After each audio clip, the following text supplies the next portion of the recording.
All right, so welcome to the first installment of the Big Sky School District podcast. I'm Dustin Shipman, the superintendent of schools here at the Big Sky School District, and I'm joined by a great panel today. We have Corky Miller, who's school district business manager. Corky's been the business manager in the school district now for 8 years. So next year will represent his 9th year in our school district.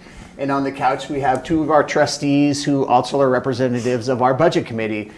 First, we have Kara Edgar, who is in her 2nd year, I believe, as a school trustee, and Matt Dodd, who was elected in May and is serving on his first term on the school board and halfway through his first year. And, you know, it's great to have community members such as Kara and Matt not only run for the board and sit on the board, but then to do the hard work that is in the budget committee. So the point of our podcast today is going to really be around talking about school finance, what that looks like in the Big Sky School District, where we're at as a school district from a budget perspective, and then where we're going to go from a budget perspective and a program perspective, and all things contained within school systems in the state of Montana. You know, we're a public school in the state of Montana, and the funding formula in Montana is currently made up of what's called equalization in education, and this came into play some time ago based on the Montana Constitution, that all students in all schools get the same or worth the same amount of money in the state's eyes. So our students here in Big Sky, regardless of cost of living, regardless of family income, regardless of demographic, we get the same, they're worth the same amount of money to our school district in the state's eyes as students in West Yellowstone, as students in Gardner, students in the Far East, in Jordan. So we have to exist within those parameters of our budget and really kind of how many students that we have. So I'll just maybe kind of turn it over to the panel a little bit to talk about, school funding in Montana, what you understand about that, and how Big Sky might be a little different. Yeah, and I think, I think that's exactly right, Dustin. Big Sky is a little different. And it's different both for the good and for the bad in some ways. It's a beautiful place. We have these wonderful opportunities both within and without the school. But the cost of living is higher here. We all know that. That's why a lot of us go shop in Bozeman.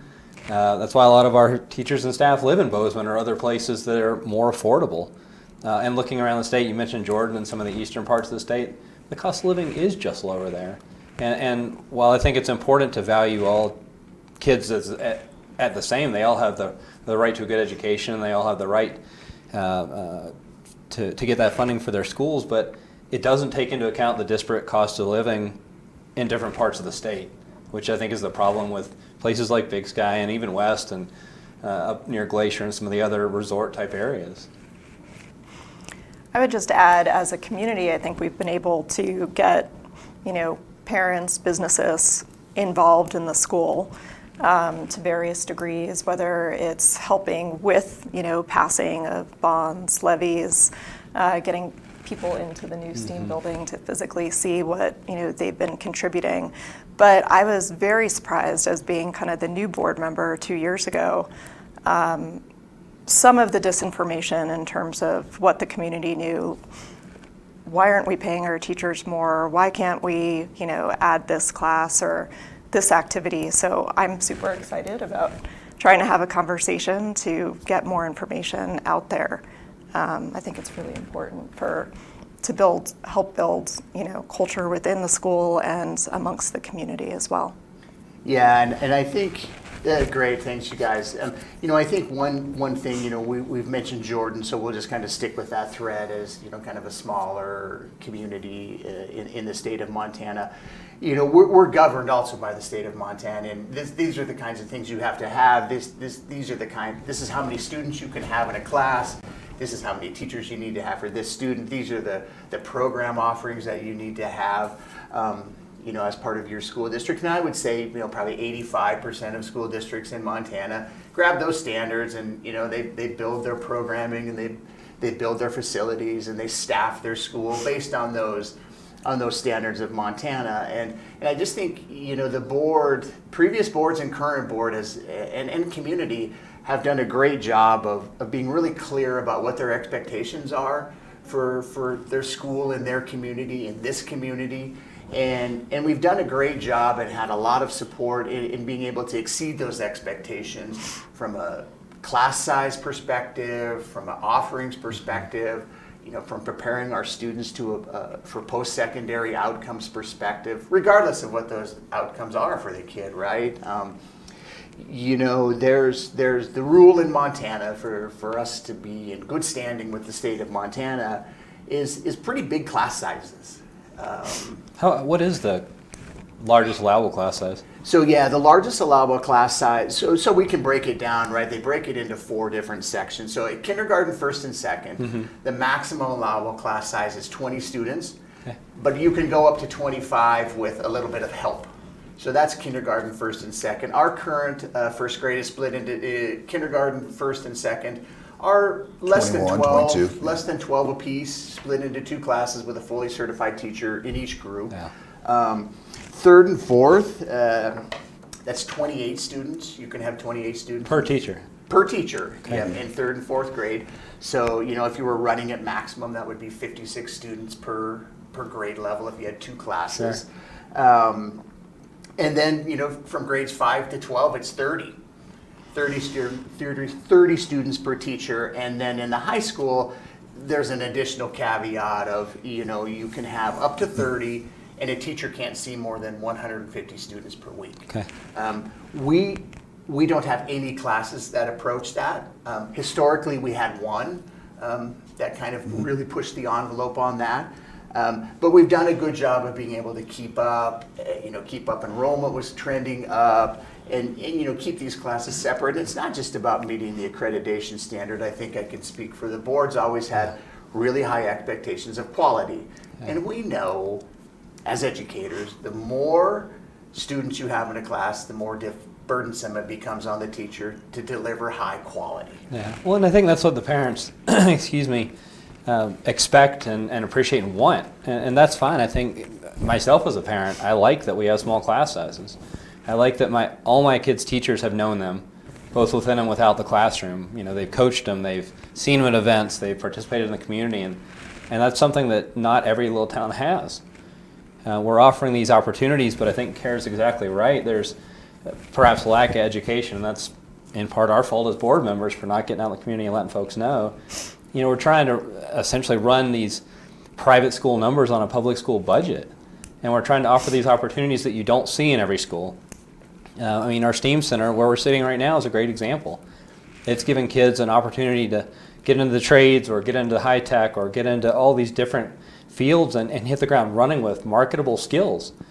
And we've got technology here that other schools don't have. In fact, that some of the universities in the state probably don't have, which is awesome. But we need folks to get in here and see what we have, so you understand why it is that we're saying, hey, we're trying to work within our budget, but we still need some community help. And I think, just to kind of echo your comments, from a community perspective, it's been wonderful to have smaller class sizes, particularly in that under 3rd grade, where we've seen the most regressions, particularly in reading post-COVID, right? So I know parents have been very appreciative for the small sizes and extra care.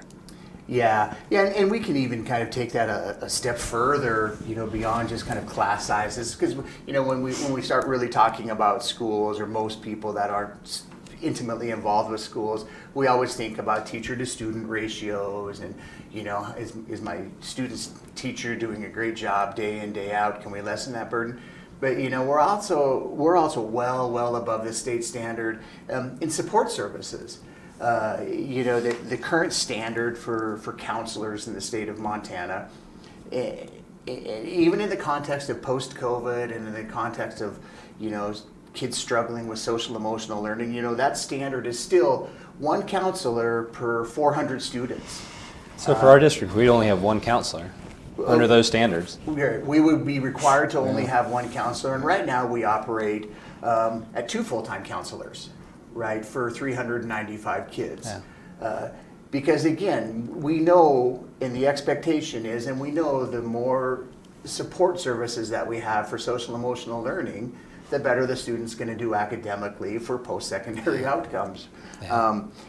For our library services, you're required to have one librarian per 500 students. We operate at about, and that's a prorated number, so Yeah. we would need a .75 librarian. So not even we're not even required to have a full-time librarian. We're not. And where are we Yeah. standing now? 1.5. Great, Yeah, 1.5. And programming needs a little propping up, but yeah, we're standing at 1.5 Yeah. for media services in our school district. We have we have support services for students who are struggling academically. There's a full-time reading specialist at the elementary school and a full-time academic specialist at middle school, high school that works with students who are struggling to get them, liaises with the teachers, liaises with the administration, liaises with the student, liaises with that student's parents to get their skills up to where where our expectations are as a school. So when we talk about class sizes and things, that's all really important too. But we are really providing and working towards every student when they walk across that stage. I love this. This post-secondary outcome is great, and I like how you said it, Matt, that the kids should walk, and maybe it was before we got started, but the kids should walk out and have some choice, right? Yeah. My dad used to say, I don't care if you want to dig ditches for your life, but you're going to have a bachelor's degree when you do it, right? Because it might be great for the first 5 years, but 20 years from now you might not want to do that anymore. So leading to all of those post-secondary outcomes are all these services. Yeah, well, and I think that's the thing. I mean, kids aren't on that one track anymore. When you and I were growing up, the expectation, at least in my family, it sounds like yours too, is you had to go to college. That was the rule. But that's not the right fit for every kid, and that doesn't necessarily guarantee success these days. I've got lots of friends that make wonderful livings, that are very happy, that have taken kind of non-traditional paths, or that have gone into business or gone into the trades, and they're doing great. And the fact that we can now cater to those kids too, we can get to each kid where they need to be. We're not trying to force a kid into a box. We're giving our kids choices, and then giving them the tools so that when they get out into the world, they can be successful, whatever it is they choose to do. Whether it's tech, in this wonderful green room we've got, or whether it's running some of the high-tech machinery we have, or whether it's building houses, or whether it's going into teaching or going to law school or anything else. Yeah, and I think that really resonates, because when you said, and we give them other skills, but the kid's not just going to work in the wood shop for 4 years. They're also going to have the commonality of what our programming, the IB, offers of critical thinking, independent thinking, being able to read information, synthesize it, and give it back. Those are skills that college, no college, are desired by employees or employers, not just here, but around the world. Yeah. Well, and we're giving them opportunities to see the world. We're giving these exchange opportunities. We're going to DC. We're going to EY, or Expedition Yellowstone. We're doing all these adventures that allow kids to be more well-rounded and see the world around them, because we live in this wonderful place. I think a lot of folks moved here because of what we have to offer. And so we're trying to give our kids that same opportunity. Most of us came from somewhere else.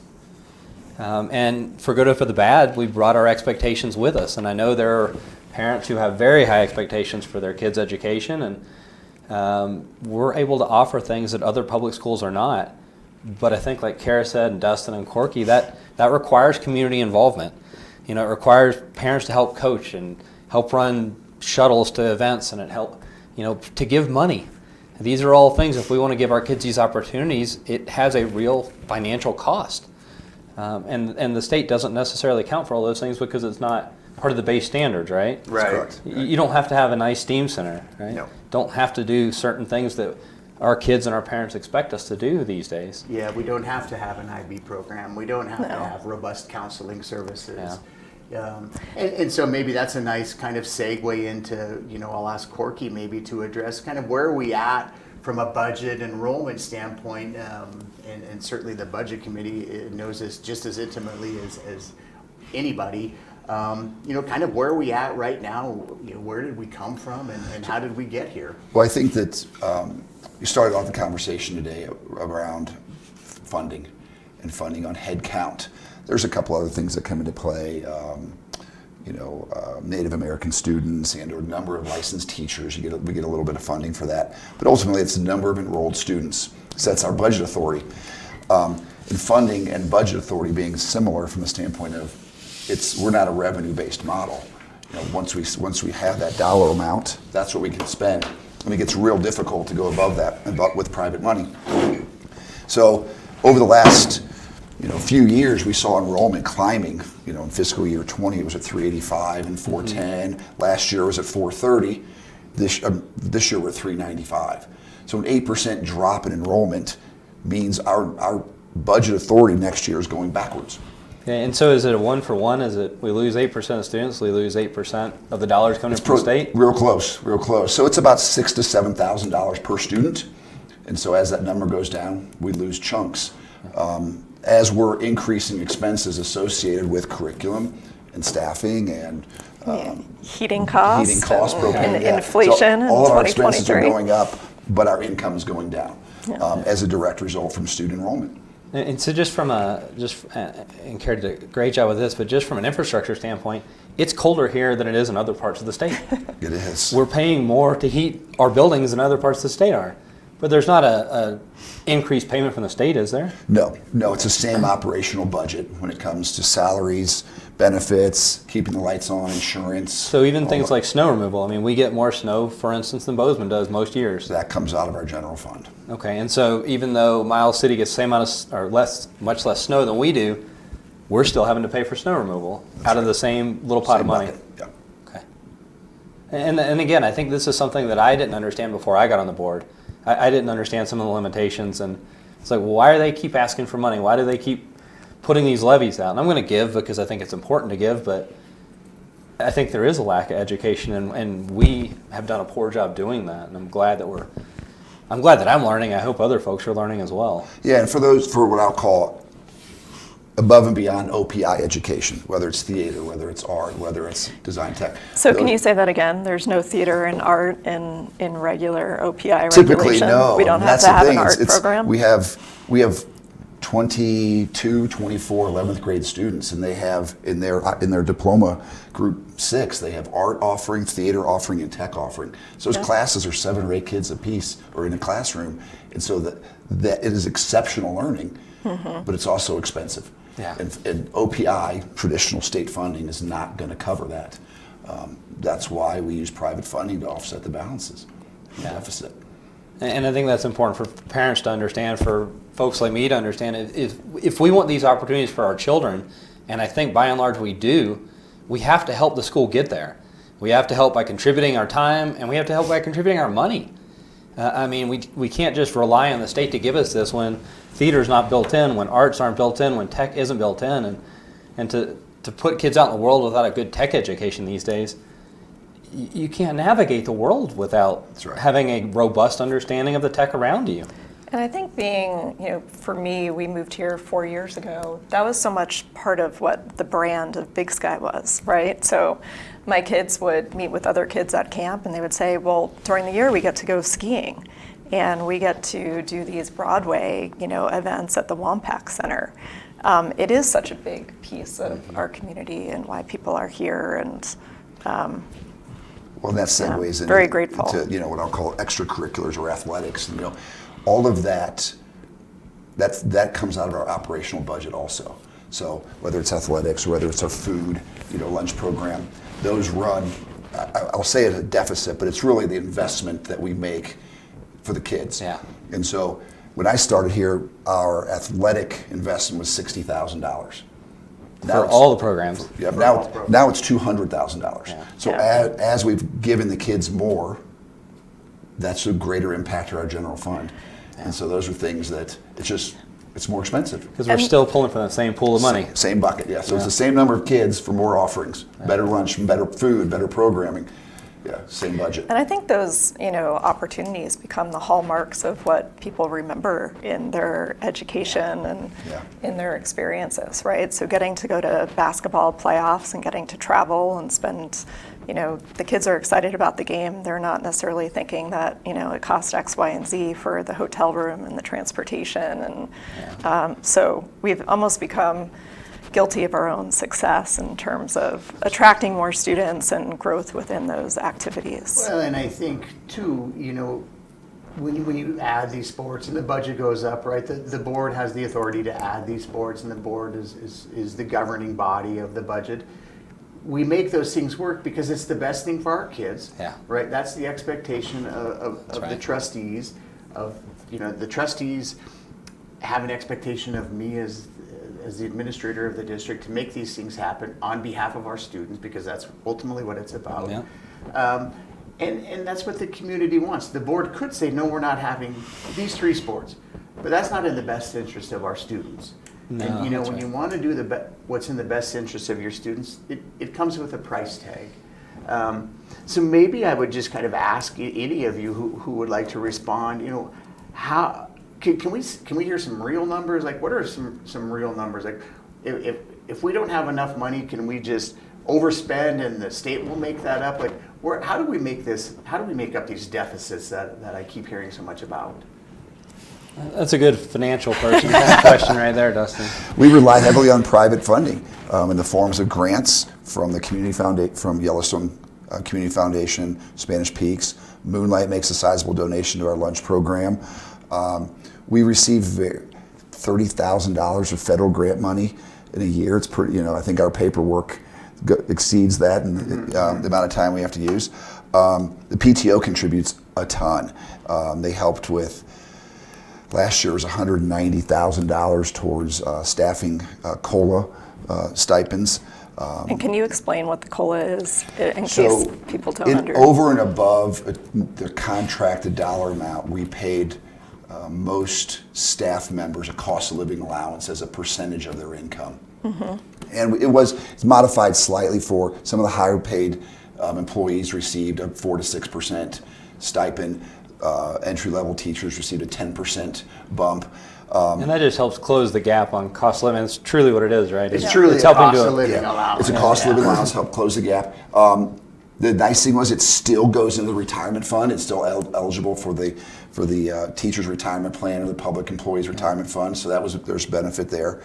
But it was true income growth, or in addition to the normal. But for the And I think it was on. I'm sorry, Matt. I think it was on a sliding. It's on a sliding scale of 2% to 10%. Yeah. Right. But I mean, but for the PTO doing that and parents contributing and folks going out and contributing to PTO, that doesn't exist. No, we don't budget it. And we don't have the money from the state, right? You That's said correct. $6,000 to $7,000 per child, which seems like a lot, but it's not when you start thinking about the teachers and the staff are with our kids more of our waking day than we are. That's right.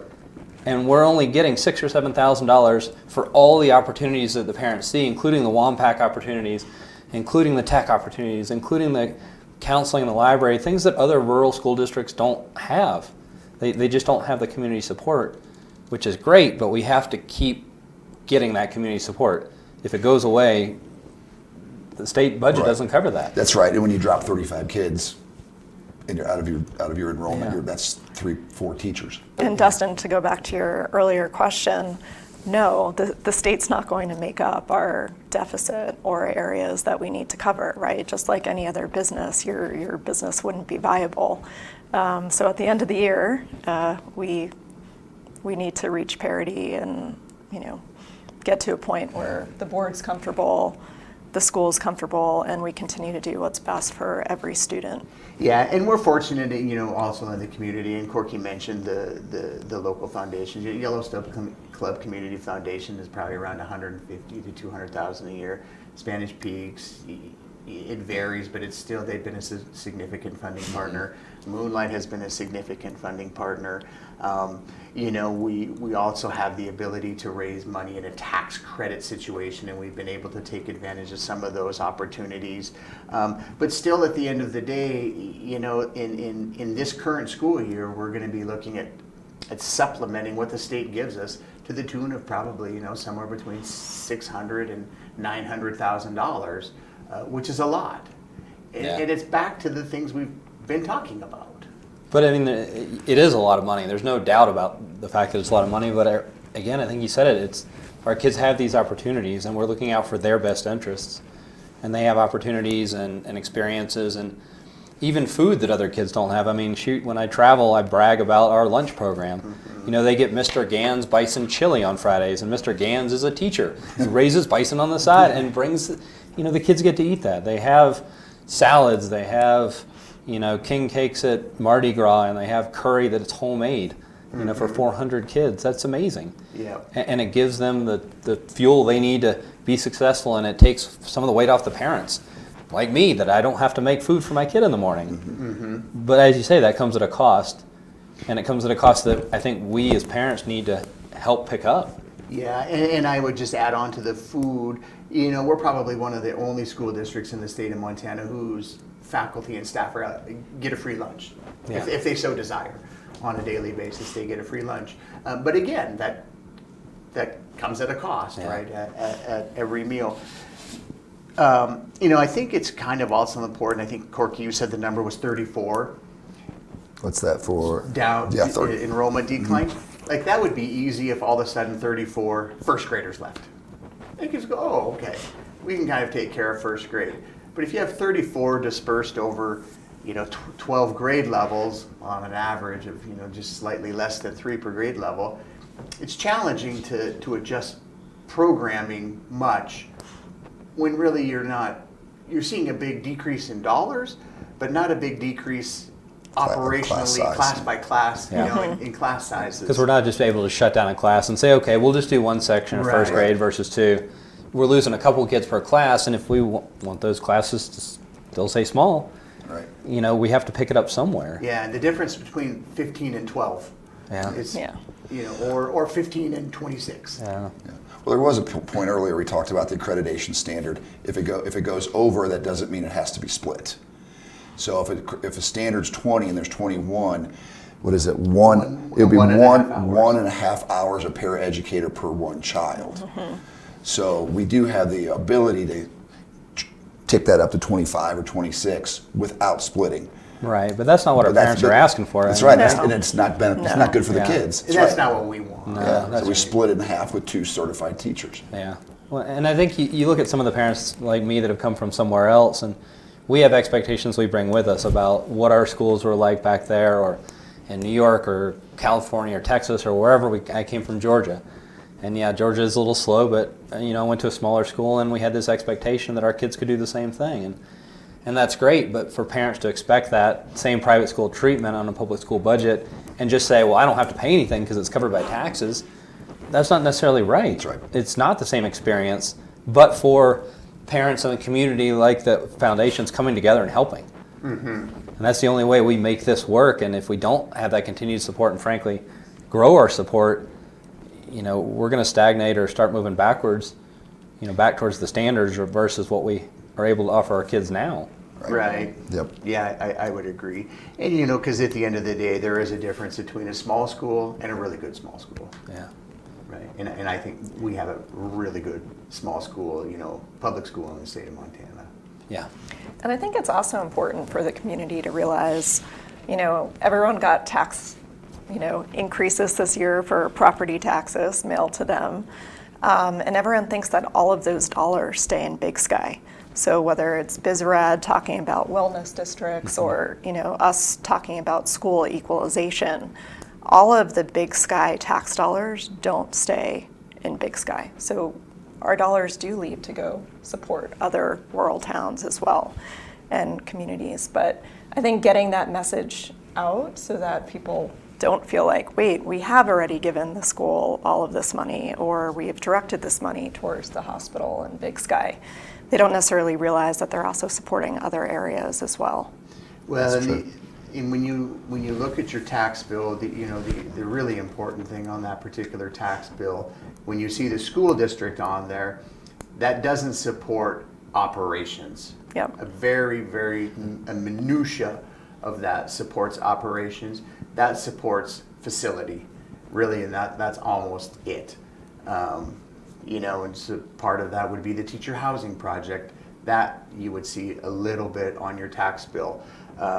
But the money that you pay in income tax, it goes to Helena, it gets washed around a little bit. Yep. Some comes back to fund the operations of our school. some goes somewhere else in that other big state education bucket. And no matter how much every community's paying in, and I think Big Sky does pay a lot in and it's good for us, our property values are high, we're very lucky. But just because we pay a lot in doesn't mean we get a lot back. It goes to Helena and then everybody gets the same. However many dollars per child. Yep. And that's what it is at the end of the day. We're not getting a disproportionate amount back just because we pay a disproportionate amount of taxes. Mm-hmm. We're lucky, but we have to work hard to make this community work, just like we do out beyond the school. We have a lot of opportunities in Big Sky that other towns don't have, but it's because people come together and put them on.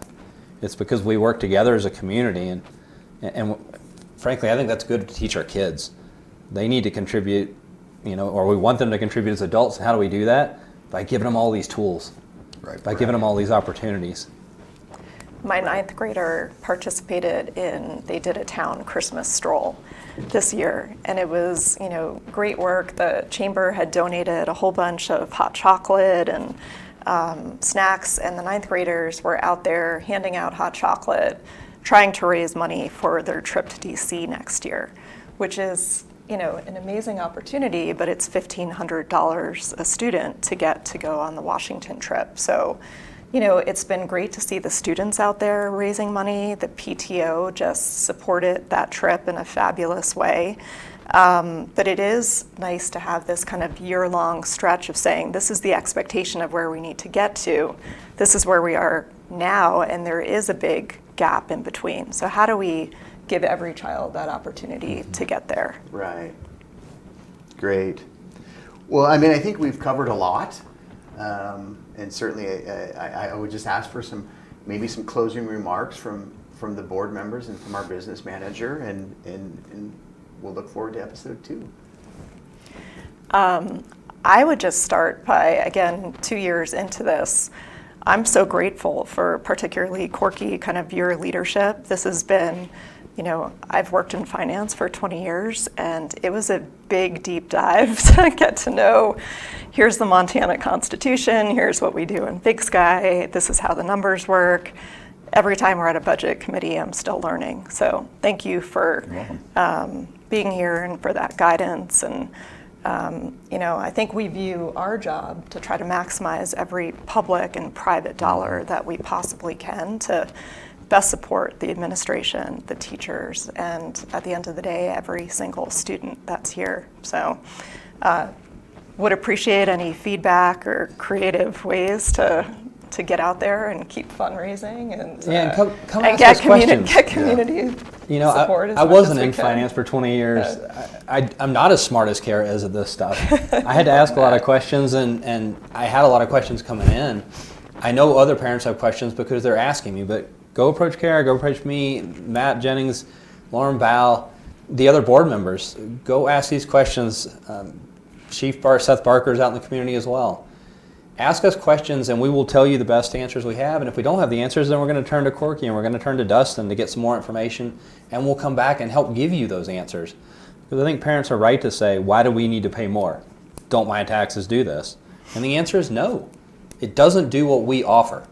And that's what I want everybody to go home with. If we want these opportunities, then we need to contribute for them. We can't expect somebody else to do it for us. Yeah. So I'd say 2 things. My first would be the term budget that we throw around a lot.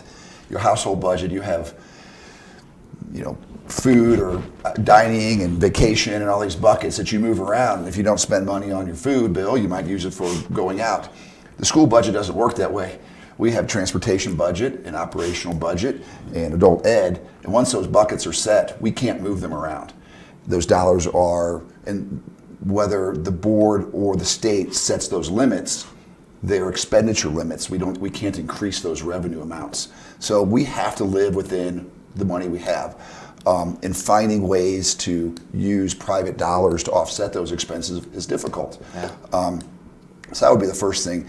And the second thing is, Big Sky School District provides an exceptional education, 4K through 12.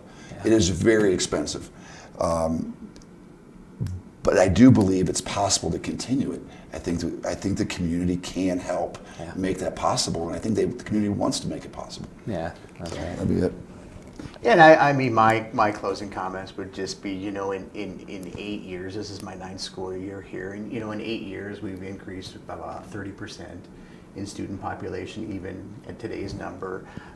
And we did a lot of work over that time, you know, putting in the IB diploma program, putting in the primary years program for students at the younger level. And we've really hit our stride, and I would echo what Corky says. This is an exceptional school in the context of Montana public systems and in the context of the Northwest private or public. And I would venture a guess, if we were to poll all of our seniors in the last 5 to 10 years and said, was it worth it? I think they would say yeah. We need like the U.S. News banner behind us or something to help with our branding. So I mean, if you've listened this far, thank you. And then I would just kind of echo what Trustee Dodd said. Reach out. If you have questions, reach out. We're happy to answer any questions you have, and we look forward to seeing you next time. Thank you. Thanks. Thanks.